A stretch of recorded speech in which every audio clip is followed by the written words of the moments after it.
정치권 상황에 하이킥을 날리는 속 시원한 정치 토크쇼 거침없이 하이킥 시간입니다. 장성철 공론센터 소장 그리고 장윤선 정치전문기자와 함께합니다. 두 분 어서 오세요. 네, 안녕하세요. 네, 두 분 모습 보시자마자 유튜브로 지금 시청하고 계시는 분들께서 계속해서 환영의 멘트를 보내주고 계십니다. 김명순님께서요. 와, 장남매 너무 좋아요. 남매는 아니시잖아요. 아, 표기님 거짓말쟁이에요. 왜요? 욕이 엄청 더 많아요. 장성철 또 나냐? 가만두지 않겠다. 아, 정말요? 저 보지 않아가지고. 애정 어린 디테일입니다. 너무 심려하지 마시고요. 네, 그분들께서도 다 이렇게 좋은 얘기란 걸 아시면서도 이렇게 표현을 해주시는 거니까. 네. 예, 거침없이 하이킥 지금도 유튜브 생중계로 함께하고 있습니다. 유튜브에서 표창원의 뉴스 하이킥을 검색하셔서 들어오시면요.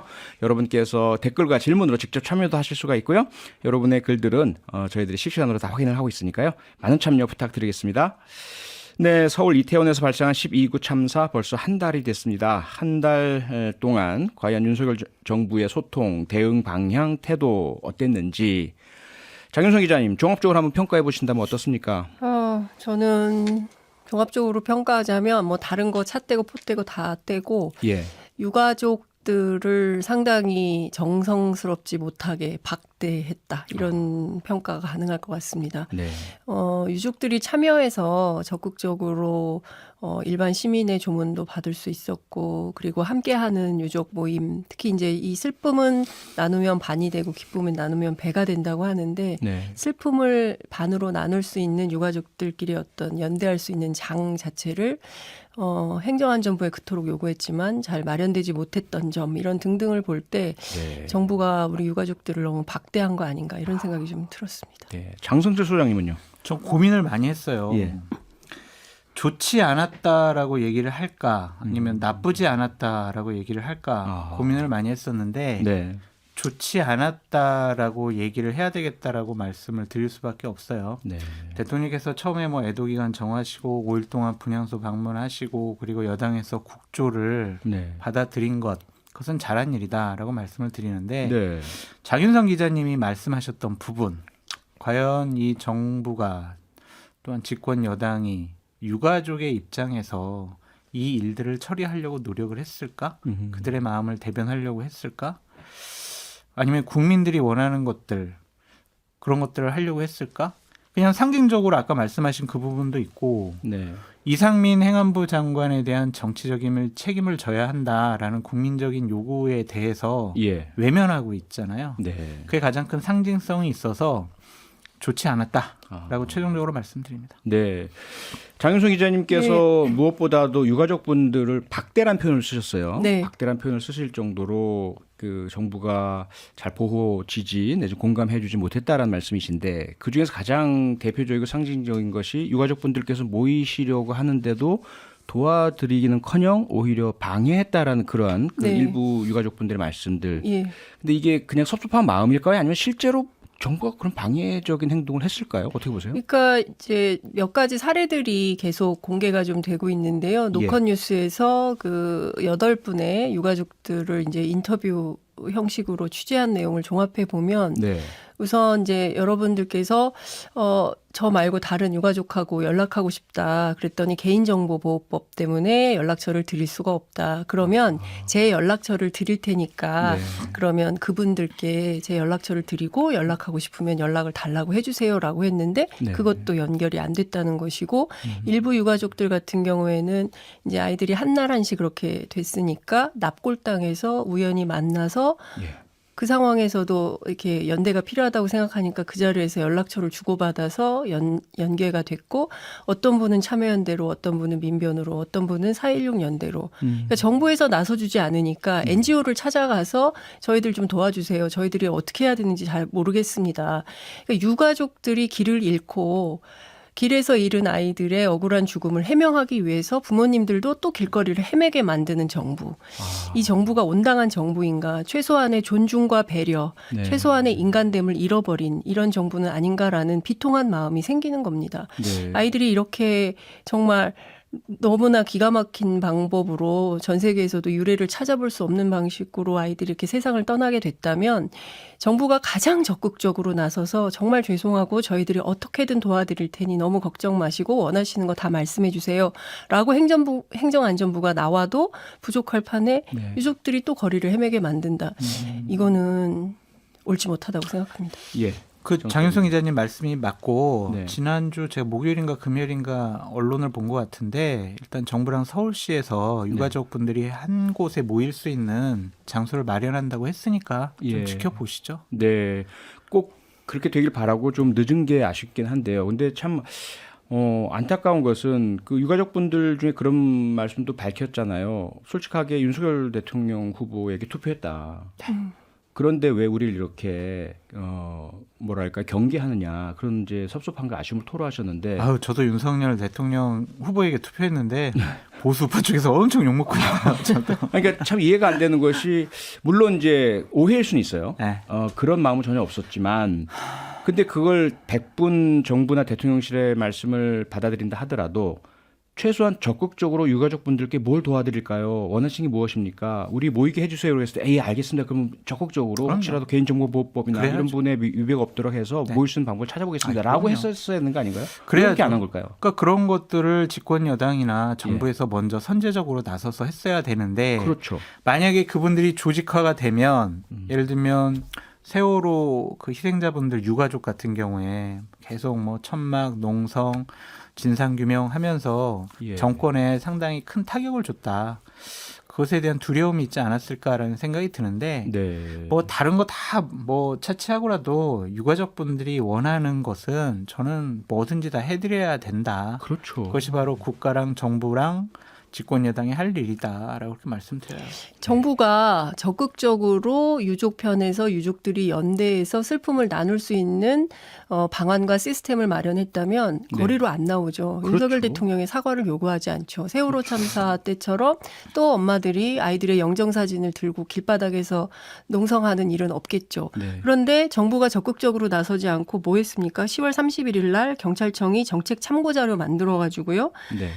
이태원 사고 관련 정부 부담 요인에 대한 관심이 필요하다. 주요 단체에 대한 반발 분위기를 누그러뜨려야 된다. 온라인 특이 여론이 어떤지 등등에 대해서 살폈어요. 그리고 빠른 사고 수습을 위해서 장례비, 치료비, 보상금 등 갈등 관리가 필요하다. 그러니까 정부는 당장 아이들이 158명이나 되는 아이들이 거리에서 그렇게 참담한 죽음을 당했는데 그러니까 돈 문제, 갈등 관리, 혹시라도 정권에 부담을 줄 일은 없을까? 네. 대책을 이틀 만에 세운 거거든요. 그래서 쫙 정부 지자체 보낸 거예요. 이런 모습을 보면 과연 우리 정부가 유족 편에서 이 문제를 어떻게 해결할 것인지 정말 진심을 다해서 네. 한 것인가 그 태도를 볼 수 있는 것이죠. 네. 그냥 무조건적인 일방향의 통행 방식을 정하고 선제적으로 애도 기간을 선포하고 대통령이 매일 조문을 했지만 아무런 감흥이 없었던 이유가 바로 여기에 있다고 생각합니다. 실질적으로 국민들이 공감할 수 있어야 되거든요. 근데 공감할 수 있는 모종의 조치가 아무것도 없는 가운데 이런 일들을 하고 있었던 거예요. 네. 근데 저는 이런 방식들 때문에 더욱더 결국에는 유족들이 거리에 나올 수밖에 없게 만들고 있다 이런 생각이 좀 듭니다. 네, 뭐 연결되는 이야기인데요. 그렇다 보니까 참사 발생의 어떤 커다란 정치적 도의적 책임의 그 대부분은 이상민 행안부 장관에게 있다는 이야기 계속 해왔지 않습니까? 그럼요. 거기에다가 이후에 그러면 유가족분들에 대한 지원이나 보호 등 수습에 있어서는 제대로 하고 있나? 그렇지 못하다라는 측면. 이러다 보니까 유가족분들 중에도 이상민 행안부 장관부터 파면해달라 이런 요구를 하시고 있고 민주당은 오늘까지 그 해임을 하지 않는다면 국회에서 해임 건의안을 내겠다. 오늘 뭐 결정했다라는 이야기도 나왔던데요. 그러면 지금 이제까지 흘러온 상황은 윤석열 대통령이 이상민 행안부 장관을 지키고 있어서다. 이렇게 볼 수 있나요? 장성철 소장님? 그게 하나 빌미가 됐죠. 그냥 정치적인 책임을 질 수 있도록 이상민 장관을 해임을 하거나 네. 사의를 표명을 시켜서 경질을 하거나 이런 조치가 선제적으로 이루어졌어야 한다라는 좀 생각이 듭니다. 네. 해임하지 않고 또 경질하지 않은 그 정치적인 부담감이 윤석열 대통령에게 직접 향해져 있다라고 말씀을 드리고 네. 저는 이상민 장관은 이미 행안부 장관으로서 권위와 리더십 지도력을 다 잃어버렸다고 생각이 듭니다. 그분이 그 자리에 계속 있는다고 하더라도 장관으로서 역할을 제대로 할 수 없을 거예요. 그래서 저는 그만두는 것은 시간 문제다라는 좀 생각이 들고 네. 그렇다고 해서 또 민주당이 자 28일까지 무조건 파면해 이렇게 또 요구하는 것도 또한 조건을 걸어가지고 국조 이 부분까지 연계시키는 것은 좀 민주당이나 국민의힘 다 문제가 있다라고 좀 생각이 들어요. 네. 대통령께서는 법적인 문제 나오기 전까지는 결코 나는 경질하지 않겠어라는 입장을 고수하고 있잖아요. 네. 그 대통령의 입장은 저는 잘못됐다고 봐요. 옳지 않다고 봐요. 그렇다고 하더라도 뭐 민주당이 야당으로서 어쩔 수 없었겠지만 파면을 시한을 정해놓고 요구하고 다른 조건을 건 것은 네. 결코 좀 바람직스러워 보이지 않습니다. 장윤성 기자님 어떻게 보세요? 참사가 발생한 지 한 달입니다. 네. 한 달이 지나도록 정부에서 아무도 책임지지 않은 것이죠. 관련해서 저는 민주당이 파면 요구하는 것이 온당하다라고 생각하고요. 야당이 그것도 안 하면 무슨 존재감이 있습니까? 네. 이 파면 요구했는데 대통령이 사실상 거부한 거고요. 그 다음 스텝으로 이제 해임 요구를 오늘 한 것이죠. 네. 해임 요구해도 대통령이 또 거부권 행사하시겠죠. 지난번에 박진 장관 그랬죠. 선례가 있지 않습니까? 네. 그러면 민주당은 여기서 어떻게 할 것인가 취재를 했더니 다음 스텝 간다. 그래서 무슨 얘기냐 했더니만 이제 탄핵 심판을 요구하겠다는 겁니다. 국회에서. 네. 예. 그래서 탄핵 소추를 한다 하더라도 문제는 지금 그 탄핵 소추를 하게 되면 검사가 법사위원장이 하도록 되어 있는데 법사위원장이 김도읍 의원이잖아요. 그렇죠. 국민의힘. 그렇기 때문에 또 제대로 된 역할을 할 수 있을 것이냐 뭐 이런 비판들이 있지만 어찌됐든 탄핵 소추가 가결이 되면 그 자체로 직무가 정지되니까 네. 상당한 정치적 효과가 있을 거라고 보고 민주당은 이 부분에 관해서 야당이 할 수 있는 국회 안에서 할 수 있는 모든 조치를 다 하겠다라는 입장인 것 같습니다. 알겠습니다. 다음 주제로 넘어가 보죠. 장성철 소장님, 네. 여당 여권 내에서 계속 이제 친윤이냐, 뭐 비윤이냐, 친윤이 누구냐, 어떻냐 이런 얘기가 계속 나오고 있는 상황에서 계속 나와요. 앞으로 계속 나올 거예요. 앞으로도 그럴 겁니까? 근데 지금 이제 그 중에서도 가장 돌출된 사건이 발생했잖아요. 윤석열 대통령이 지난주 금요일에 국민의힘 지도부와 관저에서 만찬 회동이 있었는데 네. 지도부를 만나기 전에 친윤계 핵심 의원들만 콕 집어서 그렇죠. 관저로 먼저 사전에 네, 불러서 부부 동반 만찬을 했다. 이거 어떻게 보세요? 상당히 부적절하죠. 나는 지도부보다 네. 친윤, 나를 처음에 캠프에서 도와줬던 사람들이 더 중요해. 라는 이미지를 줄 수밖에 없을 거고 네. 지금 흘러나오는 거는요. 자, 목요일 날 있었던 친윤 그룹과의 뭐 저녁 만찬에서는 차기 당대표, 차기 전당대회는 어떻게 할까라는 것을 논의했다라는 얘기가 나오고 예. 지도부랑 만났을 때는 당무 관련해서는 그런 얘기 전혀 안 했어요 라고 얘기를 하잖아요. 네. 그러면 당의 주도권, 다음번 가장 중요한 게 전당대회, 당대표인데 그렇죠. 그 논의를 친윤들하고만 했다라는 거 아니에요.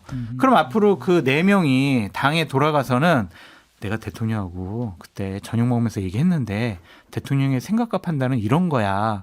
네 생각 잘못됐어. 이런 식으로 윤심을 팔 거 아니에요. 아하. 그걸 어떻게 막을 거냐고요. 예. 그럼 지도부의 권위가 또 땅에 떨어질 거다라고 생각이 들고 뭐 아까 어떤 언론을 보니까 친윤에서 2월 말 3월 초에 전당대회 해야 된다라고 건의를 했다라고 얘기를 했잖아요. 네. 그러니까 또 바로 김행 비대위원이 아니에요. 그거 진짜 아니고 우리 정진석 비대위에서도 그거를 논의도 안 하고 내일 논의할 거고 또한 전당대회 준비위원회에서 다음번 전당대회 시기 결정할 거예요. 이거 비대위의 권한도 아니에요. 친윤의 권한도 아니에요. 이렇게 수습을 하고 있지만 네. 기본적으로 국민들과 국민의힘 의원들에게 비춰지는 모습은 대통령이 당의 중요한 일은 그 4명하고 하는구나. 네. 그런 인상을 볼 수밖에 없고 그들에게 줄 설 수밖에 없다라고 말씀드려요. 네. 장윤성 기자님, 네. 지금 들으시면서 6612번님께서 질문을 주셨는데요. 네. 아이고. 이분은 이제 아마 많은 분이 같은 관심이 있으실 것 같아요. 네. 대체 이 뉴스는 누가 어떤 목적으로 흘렸을까요? 대통령실에서일까요? 친윤일까요? 어떻게 네. 보세요? 제가 뉴스아이킥 애청자들이 이런 질문하실 줄 알고 취재를 이럴 줄 해왔어요. 알고. 범인 나왔어요? 범인 나왔어요? 네. 그 국민의힘의 어쨌든 이제 핵심 관계자 제가 취재를 해보니까 네. 그 권성동 의원이 예.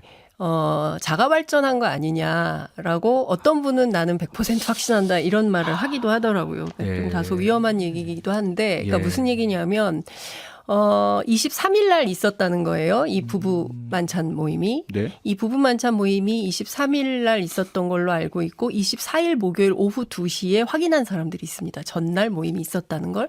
그리고 그랬으니 24일 어간에는 소문이 좀 났겠죠. 예. 그리고 25일 날 그 비데이 만찬이 있었던 거죠. 그러니까 제가 보기에는 비데이의 핵심 관계자들이 알았을 수도 있고 몰랐을 수도 있어요. 그러나 사전에 친윤이 미리 관저에 다녀왔다라는 부분은 대체로 알고 계시지 않았을까 싶습니다. 네. 뭐 상당히 불쾌했겠죠. 그러나 만남 속에서 대체로 얘기는 화기애애했던 것으로 주로 무슨 얘기를 했냐? 먹는 얘기를 했다.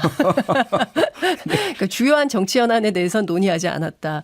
근데 이게 지난 6월에도 그랬어요. 이준석 대표가 우크라이나 갔다 와서 지도부 만찬인가 했을 때도 오찬인지 만찬인지 기억은 안 나는데 그때도 분위기가 비슷했어요. 정치 네. 현안 얘기는 하나도 안 하고 주로 먹는 얘기를 했다. 대통령께서 아니 뭐 뜨끈뜨끈한 국밥을 내와야 되는데 웬 도시락이냐 뭐 이러면서 그 열첩 반상에 대해서 뭐라고 하셨다라는 이야기들이 나오는 것입니다. 네. 그러니까 권성동 의원이 지금 조금 밀리면 이후에 본인의 공천이나 이런 것도 좀 어려워질 수 있겠다라는 판단을 좀 하신다는 거예요. 본인 스스로의 공천이요? 예. 그래서 등등의 여러 가지 문제들이 있기 때문에 예. 당무에 상당히 세게 결합을 좀 해야 된다는 판단을 하고 있는 걸로 국민의힘 일각에서는 보고 있는 것 같습니다. 네. 근데 중요한 포인트는 어제 보도도 그렇고 오늘 보도도 그렇고 예. 다 파이낸셜 뉴스에서 나왔어요. 어허. 일보가. 네. 그래서 일각에서는 또 그런 의심도 하고 있는 것이죠. 연결이 되어 있는. 근데 권성동 의원이 예. 아닐 가능성이 있는 게 뭐냐면 네. 거기서 얘기 나눈 것 중에 하나가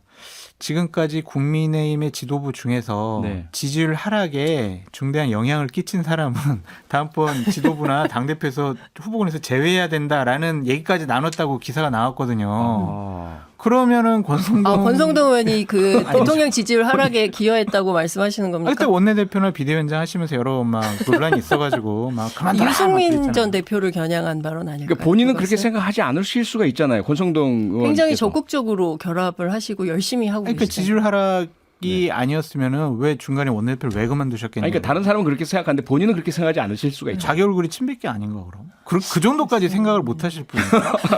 좀 네, 이해가 안 뭐 저는 돼요. 모르겠습니다. 근데 어쨌든 예. 당내에서는 이제 그런 분위기가 읽힙니다. 왜냐하면 그러면 이걸 대통령실에서 풀을 했어야 되잖아요. 네. 근데 대통령실에서는 풀하지 않았거든요. 그리고 다른 분들은 함구하고 있다는 것이죠. 그렇기 때문에 예. 그러면 누가 이런 얘기를 계속 하느냐라는 것을 주목해서 볼 필요가 있다라는 얘기가 나오긴 합니다. 장 소장님 당연히 국민의힘 내부 사정 잘 아시는데 네. 윤핵관 중 얘기 좀 한 해주세요. 명이란 것은 맞습니까? 아니 저는 짚히는데 예. 그거 누굽니까? 저랑 좀 상의하는 분이 얘기하지 말라고 그러더라고요. 아, 그래요? 죄송합니다. 끝나고 취재원이 나갈 다른 때, 것으로 끝나고 나갈 때 저기 말씀드릴게요. 알겠습니다. 뭐 자꾸 죄송해요. 이제 여러분이 이렇게 강한 비판들 뭐 이렇게 욕설들 주시니까 장철 소장님께서 말을 좀 아끼십니다. 여러분들 좀 톤을 낮춰주셔야 장철 소장님이 맞는 이야기를 해주실 것 같습니다. 네. 네, 우선 뭐 앞서도 말씀 주셨지만 뭐 비대위도 그렇지만 원내대표 주호영 원내대표 같은 경우는 벌써 두 차례나 소위 친윤 의원들로부터 강한 어떤 비판성 공개석상에서요. 네. 이런 수모로 볼 수 있는 그런 모습을 당했지 않습니까? 네. 이런 갈등들 앞으로 어떻게 될 것 같습니까? 일부 언론에서는 뭐 윤석열 대통령께서 주호영 원내대표를 이렇게 포옹하고 이렇게 지지해줬다라고 하던데 다 해소가 된 건가요? 저는 오늘 허우다 의원인 출판 기념회 했는데 예. 이 자리에 상당히 많이 오셨어요. 네. 이준석 전 대표도 모습을 드러냈고요. 자전거 타고 갔었답니다. 네, 그리고 또 뭐 본인 총선 꼭 당선돼야 된다 뭐 이런 주장을 하기도 했는데 네. 그 자리에 소위 국민의힘 비윤계 의원이라는 분들이 굉장히 많이 오셨고 그 자리에 주호영 원내대표도 참석을 했습니다. 그렇습니까? 예. 네. 근데 저는 이제 이준석 전 대표 사태의 제2라운드가 시작되는 것이 아니냐. 국민의힘 당권 경쟁이 또다시 격화하고 있다. 네. 연말 넘어 연초로 가는 길목에서 예산국회 끝나고 국정조사하고 이 와중에 국민의힘은 또 다른 측면에서 당권을 둘러싼 상당히 센 격돌을 또 하게 될 걸로 전망됩니다. 아, 네. 저는 좀 비판하고 싶은 지점이 좀 있어요. 네. 윤핵관들하고 대통령께서 예. 목요일 날 저녁을 드신 것은 상당히 좀 부적절한 행동이 아니었느냐라는 네. 좀 생각이 들고 기시감이 들어요. 그러니까 2014년 12월 19일 날 박근혜 전 대통령이 예. 관저로 친박 핵심 의원 7명을 불러서 만찬을 합니다. 예. 왜 만찬을 하냐면 대선 승리 2주년 기념을 하기 위해서 친박 의원 7명만 불렀어요. 당시에 당 지도부는 아무도 부르지 않았어요. 그때 네. 당대표는 김무성 이런 분들이었거든요. 불편하니까 안 불렀겠죠. 그것이 이제 소문이 나고 기사가 났습니다. 그러고 나니까 당은 이제 난리가 난 거죠. 우리도 대선 승리를 위해서 정말 열심히 노력을 했는데 야, 대선 승리를 자축하는 그 자리에 그 7명만 불렀어? 네. 대통령님 너무한 거 아니야? 이제 그런 생각들이 드는 거죠. 윤석열 대통령의 당선을 위해서 정말 많은 국민들이 성원을 했고 국민의힘 의원들 열심히 노력을 했습니다. 네.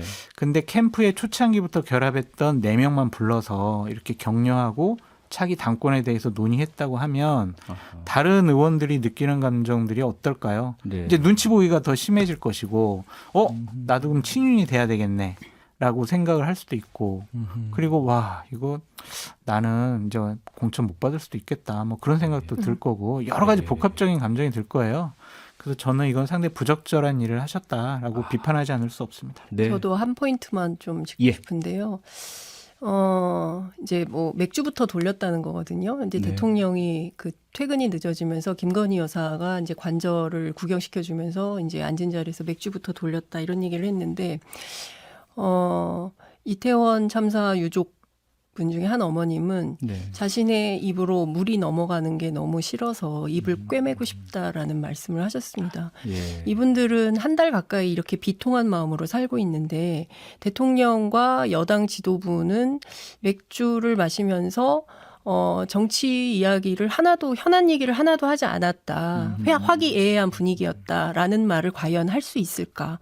공인의 자격이 있는 것인가를 국민들이 물을 수밖에 없습니다. 네. 이 엄청난 사태와 관련해서 아무도 책임지지 않고 맥주나 마시면서 그냥 사사로운 얘기, 뭐 축구 얘기, 빈살만 얘기, 뭐 이런 이야기들을 하면서 그냥 즐겼다. 그리고 내일 휴일인데 뭘 일찍 가냐. 좀 더 남아서 한 잔 더 하자라고 했다는 얘기까지 나오는데요. 네. 과연 대통령이 여당 지도부를 만나서 의미 있는 국정조사나 등등에 대해서 이야기할 거라고 기대했던 유족과 국민들 앞에 무엇으로 답변할 수 있을지 저는 다시 한번 여쭙고 싶은 생각이 좀 듭니다. 네. 장윤성 기자님의 저런 말씀에 반박하기가 어렵다 예. 말씀드립니다. 알겠습니다.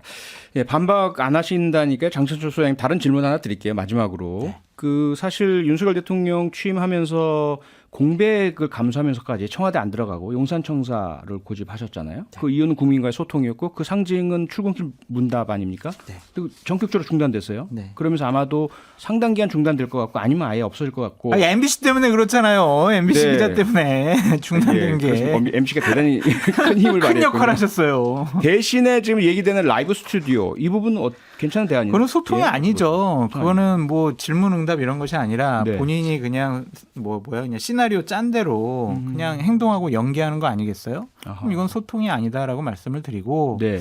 저는 기본적으로 이런 거 말고 도어 스태핑을 다시 하셔야 된다. 예. 그것이 윤석열 대통령께서 처음에 약속하셨던 것처럼 네. 국민과 소통하는 대통령의 상징적인 모습 아니겠어요? 네. MBC 핑계 대지 마시고요. 네.